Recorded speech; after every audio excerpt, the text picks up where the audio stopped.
같습니다.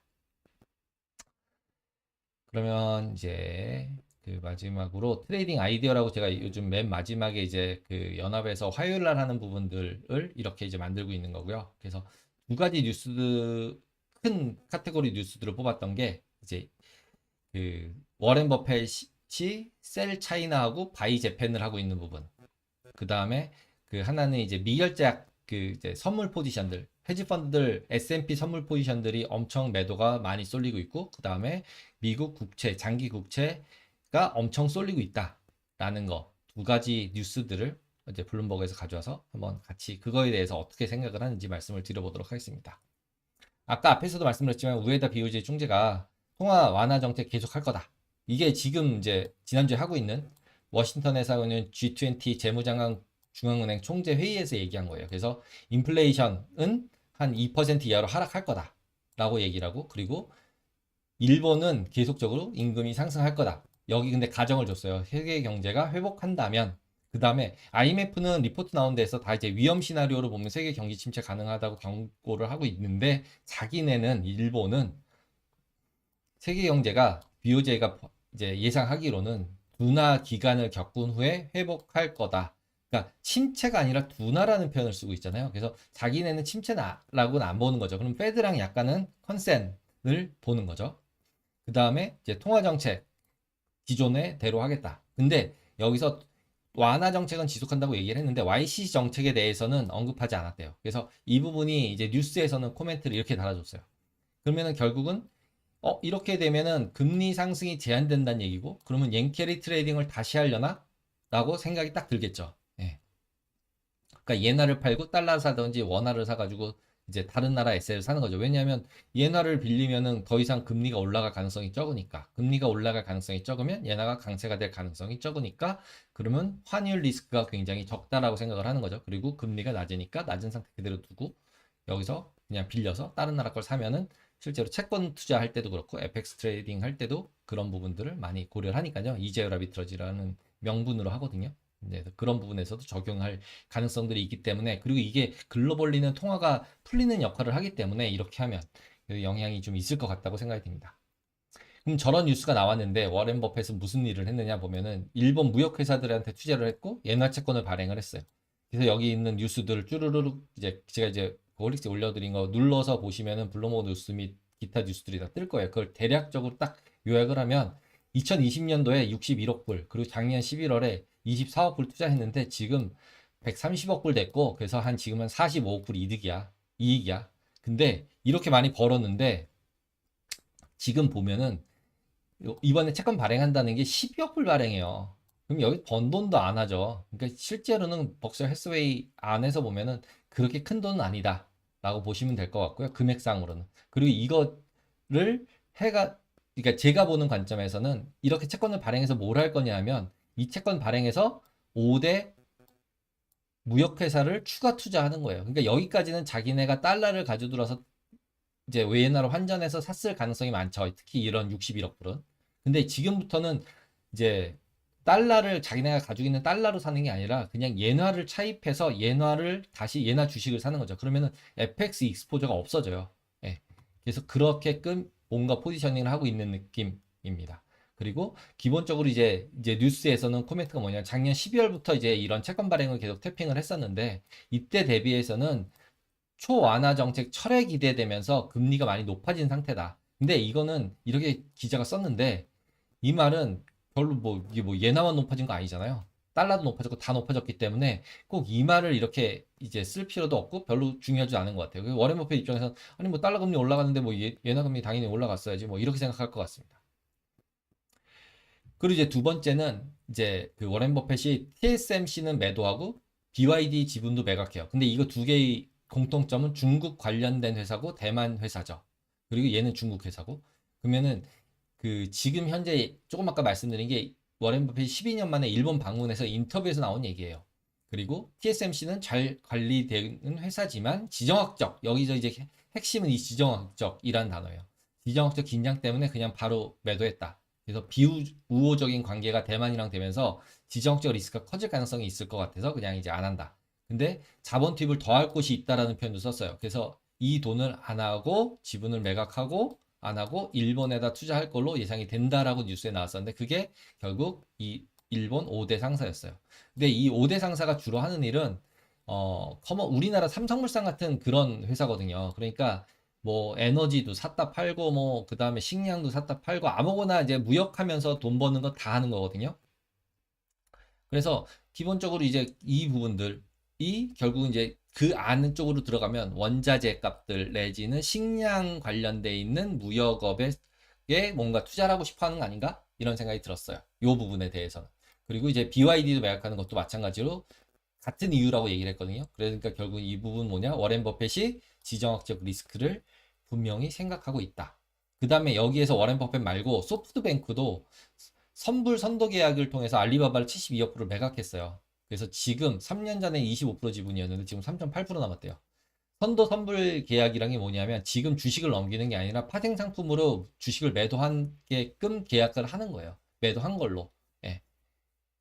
그렇기 때문에 실질적으로는 그때 가서 그걸 행사를 안 할 수도 있죠. 선물이니까. 그냥 뭐 딜리버리 하고 끝나거나 돈 줘버리면 끝나니까 그런 버릴 수도 있지만 실질적으로는 선도 거래를 했다는 얘기는 어떠한 지분 관계 내지는 계약 관계 이슈들 때문에 기본적으로 주식을 매도를 못하고 이걸 갖다 해지하는 다른 상대방한테 해서 선도 거래로 계약을 했다라고 보시면 될 것 같아요. 그래서 날짜들도 보시면 다 13, 14일 날 뉴스들에서 주르륵 나왔다라고 보시면 될 것 같아요. 그래서 지금 제가 생각했던 부분은 그 앞에 거에서의 내용은 소프트뱅크랑 워렌 버핏 전부 다 중국 회사를 지정학적 리스크 얘기를 계속하고 있기 때문에 미중 갈등 해소 어렵겠구나. 이런 생각이 드는 거죠. 그러면 이제 결국 중국 주식이 좋을까라고 생각을 해보면 미국 주식보다 중국 주식이 좋다고 생각하는 사람 굉장히 많잖아요. 근데 갈등을 하게 되면은 얘네가 혼자 돈을 풀어서 경기는 좋아질 수는 물론 있겠지만 실질적으로는 장기 투자하기는 굉장히 어렵겠다라는 생각이 일단은 드는 상황이다라고 보시면 될 것 같습니다. 그리고 일본 무역 회사에 투자하는 거는 그냥 무역 회사가 라는 쪽보다는 원자재랑 식량 관련해서 뭔가 공급망, 유통망 이런 것들이 연결되어 있지 않을까라는 생각이 좀 듭니다. 그리고 지금 이제 히토리움이 관련해 가지고 중국이랑 문제가 발생하고 있고 식량도 마찬가지고요. 그래서 식량 자급률도 굉장히 점점 중요해질 것 같거든요. 그래서 밀 뭐 이런 얘기 계속 나오다가 요즘 조용해졌잖아요. 그래서 그런 부분들이 뭔가 다시 불거지지 않을까? 그리고 이제 일본 같은 경우는 아까 말씀드렸듯이 달러로 얘나 환전해서 투자하는 게 아니라 얘나 채권 발행해서 일본 투자에다가 투자를 해서 외환 리스크 줄이고 그다음에 국가 부도 리스크 그러니까 크레딧 디폴트가 나는 거 나라가 컨트리 리스크라고 불리는 국가 리스크 자체를 줄이는 거죠. 예나를 차입해서 예나에다 투자를 했으니까 그럼 FX 리스크가 없잖아요. 외환 리스크가. 그래서 되게 이런 식으로 외국인들이 많이 이제 크레딧 돈을 빌릴 수 있는 각 나라에서 채권 발행해서 돈을 빌릴 수 있는 역량이 되는 능력이 되는 큰 회사들은 이런 거래도 많이 한다라고 보시면 될 것 같아요. 그리고 이제 마지막으로 보시면 S&P 500 이게 이제 월요일 날 뉴스였을 거예요. 지난주 월요일 날. 예, 넷 포지션. 그러니까 헤지 펀드들이 S&P 이미니 선물을 2011년 이래로 가장 많은 레벨이래요. 2011년은 어떤 레벨인가, 어떤 상황인가 하면 미국 국가신용등급 강등됐을 때예요. 이때만큼 많아졌다는데 여기서도 2020년도 좀 많았죠. 예, 코로나죠. 예. 이때도 많았어요. 작년에도 많았어요. 그래서 지속적으로 많았어요. 이때는 작년 중반 이후로는 계속 많아요. 예. 근데 지금 얘가 이렇게 나온 게 여기를 이게 삐집고 내려왔잖아요. 그래서 32만 1000개. 그럼 이게 얼마 정도면 86조 원 정도 돼요. 664억 불. 액면 기준으로 따지면. 그러니까 이만큼을 매도해 놓은 게 있는 거죠. 근데 이 부분에 대해서는 저는 약간은 조금 다른 생각을 가지고 있습니다. 그래서 오히려 이제 이 뉴스에서는 기업 이익이 약화되고 경기 침체 때문에 순매도 포지션들이 굉장히 증가하고 있다. 그리고 기술주 상승 이후에 롱 포지션 다 없애고 숏 포지션으로 뒤집었다.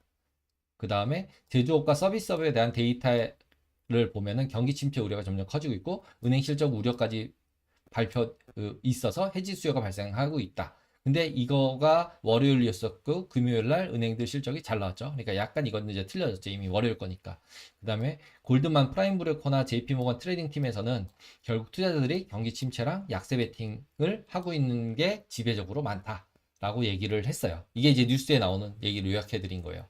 그다음에 또 하나는 이제 미국 국채 선물 매도가 2022년 이래로 요때 이래로 가장 많아졌다. 이때도 뭐 이만큼도 많았죠. 근데 거기다 찍으니까 바로 얘기를 했어요. 이렇게 되는 뉴스들이 얘랑 얘랑 두 개가 왜 나오냐면 요 밑에 소스 보이시죠? CFTC. CFTC가 이제 매월마다 이게 그 선물 포지션들을 공시를 해요. 뭐 헤지 포지션, 뭐 그다음에 뭐 개인 포지션, 뭐 이렇게 쭈르륵 해서 공시를 하면 그걸 가지고 모아가지고 뉴스화 시키고 있는 거다라고 보시면 돼요. 그래서 그러니까 이것들을 무시할 거는 아니지만 지금 이런 상태라고 보면은 어느 정도 올라갔다가 많아지긴 했으니까 조심은 해야겠죠. 이제 지금 물음표 던져지죠. 근데 이 상황이 이번 주에 갔을 때 이게 확 줄어들었을 수도 있어요. 왜냐하면 CPI, PPI 다 나왔고 그 다음에 은행주들 나왔잖아요. 이번 주에 이제 은행주들, 이제 조그만 중소형 은행주들 포커스해서 거기서 실적만 웬만큼 나오면 포지션들 굉장히 다 감아버릴 수도 있어요. 쇼 커버해버릴 수도 있어요. 그렇기 때문에 그런 부분들은 생각을 해봐야 된다. 그리고 이제 국채 선물 같은 경우는 이런 뉴스도 이제 제가 아까 전에 자꾸 이제 장기 쪽, 그 다음에 개인 TMF 산 부분들, 이런 것들의 거꾸로 포지션이잖아요. 이거 국채 매도잖아요. 네. 국채 매도가 굉장히 많이 늘어나고 있다. 근데 이거에 대해서는 뭐라고 얘기를 하냐면 25비 금리 인상 가능성이 높아졌는데도 장기 트레이딩하는 펀드들 보면은 장기 채권 금리가 단기 채권도보다 너무 상승을 못하고 있다. 그래서 단기는 줄이고 장기 금리 쪽 상승하는 걸 베팅하고 있는 것 같다. 라고 써놨어요. 뉴스에서. 그리고 이거는 저는 약간 동의합니다. 이 부분에 대해서는 동의를 합니다. 왜냐하면 스프레드 트레이딩을 하든지 아니면 단기 가진 사람들, 장기 가진 사람들이 바꾸고 있는 거죠. 그래서 지금 여기서는 5월 달에 25p 인상을 다들 지지하고 있는 분위기다. 라고 보시면 되고요. 지금 보시면은 이제 뭐 2022년 3월 1일 최대라고 하는데 15만 계약인데 15만 계약 한 계약 10만 불이에요. 트레저리 10년짜리는. 그래서 150억 불 정도. 이게 이 금액이 그리 많냐라고 보면 그렇게 크지도 않아요. 채권 시장에 비하면. 그러니까 뉴스화된 거다라고 저는 생각을 합니다. 그래서 이제 헤지 펀드들의 선물 매도 포지션은 침체에 대한 매도라기보다는 저는 주식 팔기보다 선물을 매도를 통해서 주식 하락 위험을 해지하는 거라고 생각을 해요.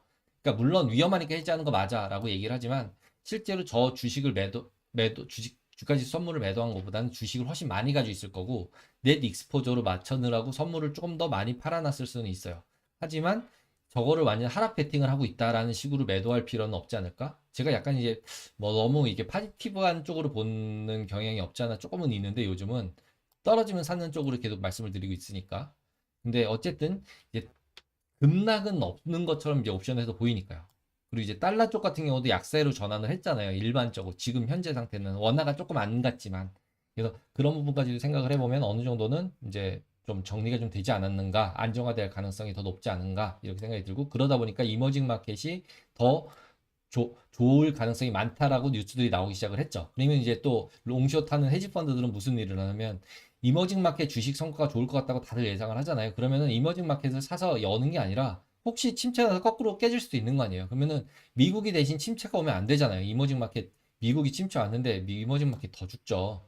예, 더 죽죠. 그러면 더 죽으니까 문제가 생기니까 그러면 제일 그나마 비용이 싼 S&P 선물 매도하자. 이렇게 났을 가능성 굉장히 많아요. 다른 나라 주가 지수는 매수하고 주식은 매수하고 S&P를 대신 매도해 놓는 거죠. 또는 이제 국채 선물 매도한 부분도 마찬가지로 장단기 금리차 역전을 예상한 투자자면은 10년 채권 선물 매도하고 단기 채권 선물 매수했을 수도 있고요. 3개월짜리나 아니면 2년짜리를 매수했을 수도 있어요. 그런 경우에 이쪽 것만 포커스해서 보면은 또는 이 앞쪽 것들은 그냥 현물을 샀을 수도 있고요. 예. 그래서 이렇게 섞여 있는 거래들이 있기 때문에 그냥 단순하게 10년짜리 채권 매도한 것만 가지고 이렇게 베팅했어. 이렇게 보기는 조금 저는 어렵다고 생각을 합니다. 그리고 장기 채권 같은 경우는 이제 개인 ETF를 통해서 매수 수요가 적어지는 부분, 아까 말씀하신 거 있었죠. TMF 너무 좀 불편하다라고 말씀하신 부분들. 그래서 그 TMF 매수한 거를 개인이 이거 ETF 사면 TMF 사면은 3배 해가지고 채권 사는 거예요. 장기채. 100 사면은 300 사는 건데, 그러면 어쨌든 개인들이 지금 미국 장기채를 매수해주고 있어서 신규 세력으로 등장을 했고, 그걸 매도하는 게 뭐 브라질, 뭐 지난번에 봤던 중국 이런 데라고 생각이 들어요. 그래서 장기채 투자하고 있는 거는 조금 더 고려해 봐야 되지 않겠나라는 생각이 듭니다. 그리고 앞에서 말씀드렸듯이 CFTC 포지션 발표하면은 뉴스화되는 경향이 좀 있는 것 같습니다.